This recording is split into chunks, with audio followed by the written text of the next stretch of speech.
আমেরিকার শুল্ক চাপে নাভিশ্বাস ভারতের বস্ত্র ব্যবসায়ীদের।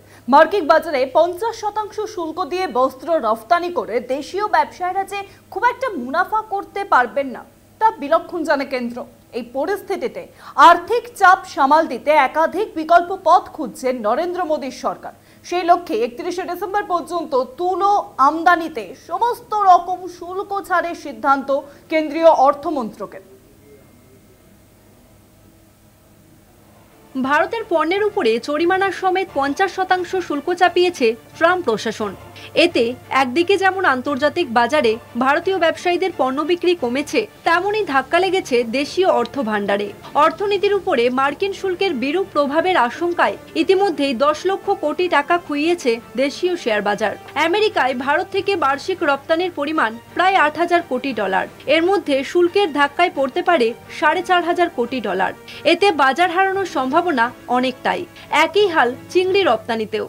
ভারত থেকে সবচেয়ে বেশি সামুদ্রিক খাবার যায় আমেরিকায়, এর 40%ই চিংড়ি। 50% শুল্কের কারণে ভারতের ব্যবসায়ীরা মার্কিন বাজার হারালে সেই ব্যবসা নেবে ইকুয়েডর, যাদের উপর মাত্র 15% শুল্ক চাপিয়েছে আমেরিকা।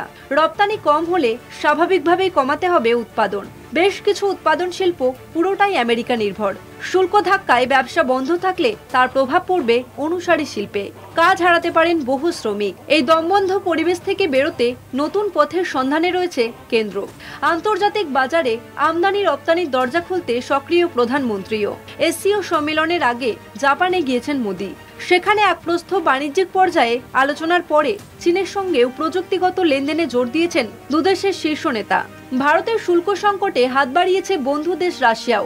অনেকদিন ধরে রাশিয়া থেকে অপরিশোধিত তেল ও অস্ত্র কিনছে ভারত। সেদেশেও যাতে নতুন করে পণ্য সামগ্রী রপ্তানি করতে পারেন ভারতীয় ব্যবসায়ীরা, সে বিষয়ে গুরুত্ব দিয়ে দেখার প্রতিশ্রুতি দিয়েছেন পুতিন। শুধু বিদেশের ভরসায় না থেকে কিভাবে দেশীয় ব্যবসায়ীদের আর্থিক সুরাহা দেওয়া যায় তাও বিবেচনায় রেখেছে নয়াদিল্লি। তারই অঙ্গ হিসাবে বস্ত্র ব্যবসায়ীদের 31শে ডিসেম্বর পর্যন্ত তুলো আমদানিতে সমস্ত রকম শুল্ক ছাড়ের সিদ্ধান্ত কেন্দ্রীয় অর্থমন্ত্রকের। কলকাতা টিভি।